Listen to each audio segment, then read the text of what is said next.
When you're ready. My goal with this project was to determine if microplastic soil pollution caused negative effects on the plants grown or the soil used. This was tested by growing carrots. In order to study microplastics, it is important to first define them.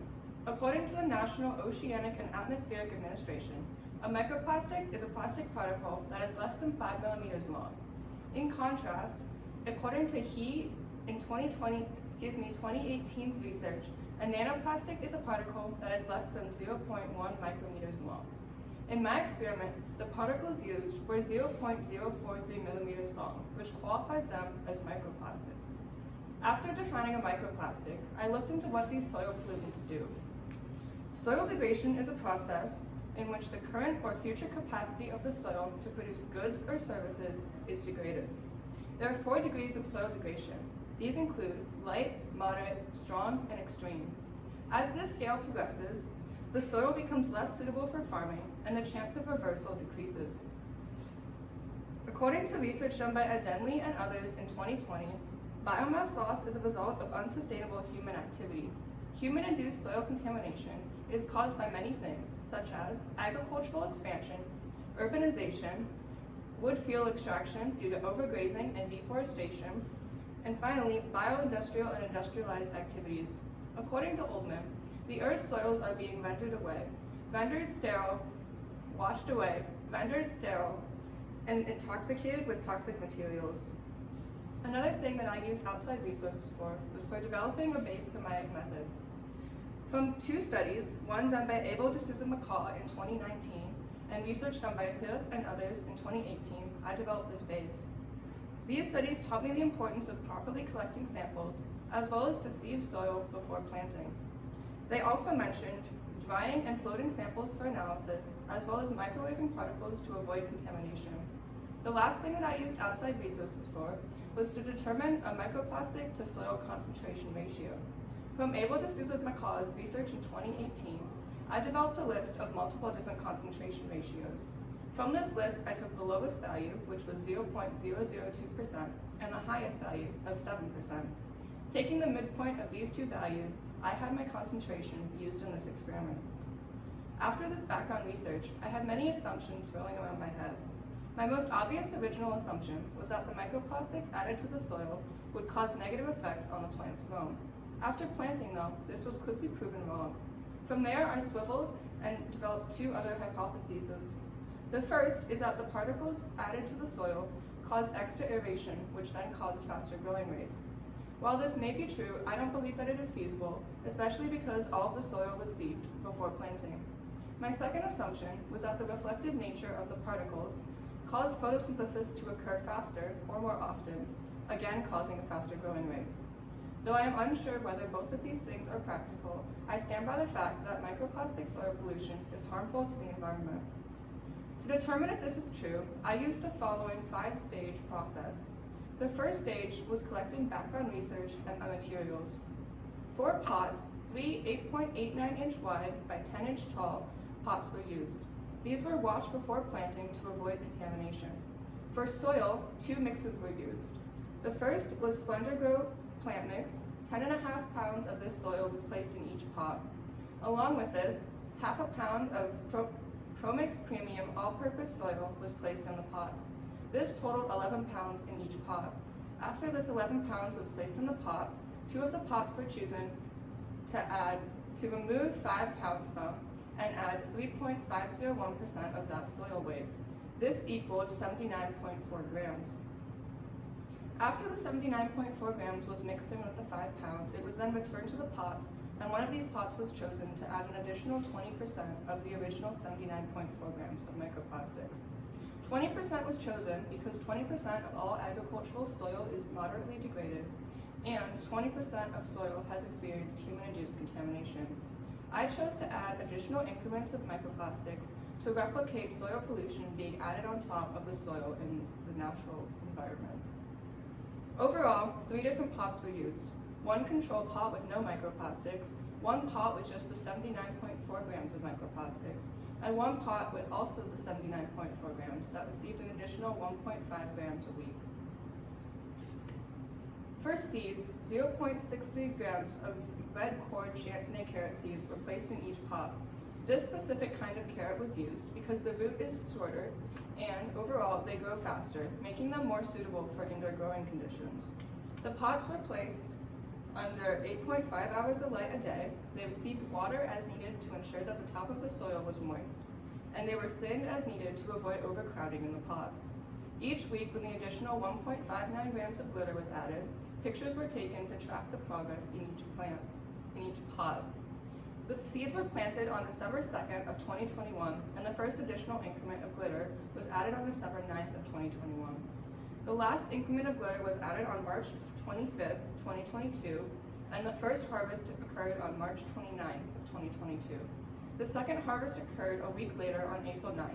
This was done to allow the plants a chance to mature more. After the carrots were harvested, they were cut into 3 segments: the middle of the root, the transitional spot between the root and the petiole or stalk.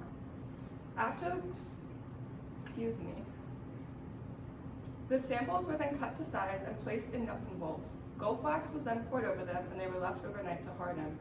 Hardware was used because after the wax had hardened, when you would tighten the nut or bolt, the sample would rise, allowing a thin slice to be taken. This slice was then placed on a slide and microscopically analyzed. The last data that was collected was soil analysis. After the carrots were harvested, the 2 contaminated pots were set aside.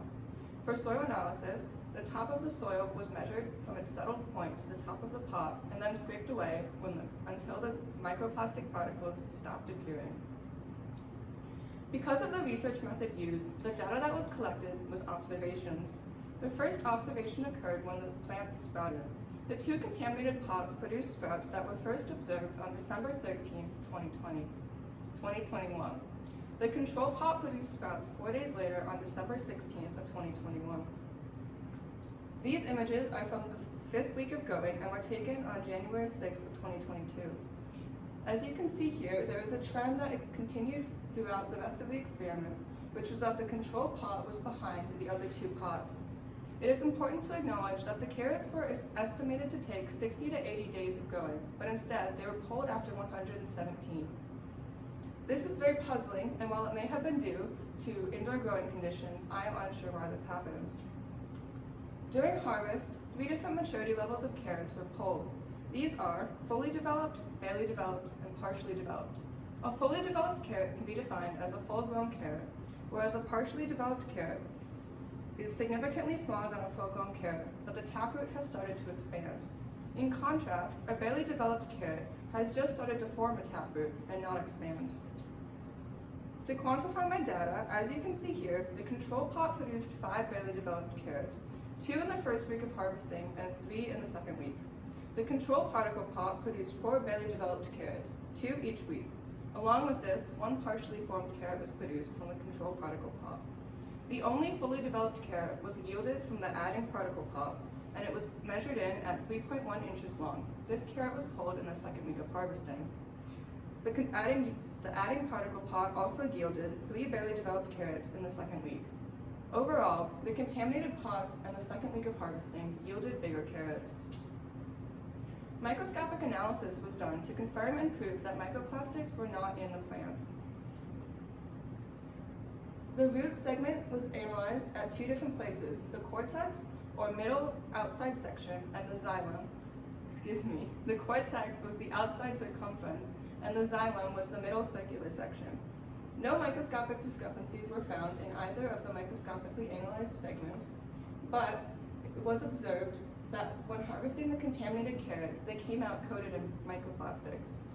When examining the petiole, again, microplastics were not found inside, but it was found with the adding particle pot that microplastic particles were found between the stalks in the petiole. Soil analysis was the last data collected, as previously mentioned. It was noticed that both of the contaminated pots had layers 2 and 3 on the right picture, but the adding particle pot had an additional layer, layer 1. This layer was formed out of the additional increments of glitter that were added each week. While this layer was very, very shallow, it was noticed that the dirt to particle concentration was much higher. This proves that microplastic pollution affects the soil, as soil naturally has 6 layers, and this additional layer adds a 7th. Though it may seem like adding microplastic particles to soil improves the growing conditions, this addition could be detrimental to the environment. In 2019, Schmidt and Anestis found that there are many health repercussions to ingesting or being exposed to microplastics. These include abrasion to the digestive tracts, respiratory issues that may eventually lead to cardiovascular difficulties, stunted growth, reduced appetite, tissue inflammation, liver damage, and reproductive issues. It is important to note that these health repercussions were all noticed in marine life, as humans are not as currently exposed to microplastic pollution as the marine life is. In my experiment, I wanted to determine if microplastic pollution posed a threat to the food chain. To answer that, no. Because the microplastics cannot be absorbed into the cell wall, it does not pose an immediate threat to the food chain. However, because the microplastics coated the carrots and the petiole, if they are not washed properly, this may lead to microplastic ingestion. To quote Edith Whittaker, "The threats we are facing are not the kind we have evolved to perceive and respond to. If we don't see the danger, we often have a hard time believing it is real. To turn this around, we might have to focus on the positive rather than the negative. Microplastic soil pollution is not perceived as a threat right now, but there are many benefits to improving the soil, such as improved food security, improved resilience of the productive environment, and protection for climate risk and biodiversity. The soil is not like the ocean. I really hope that this issue is addressed before the problem worsens."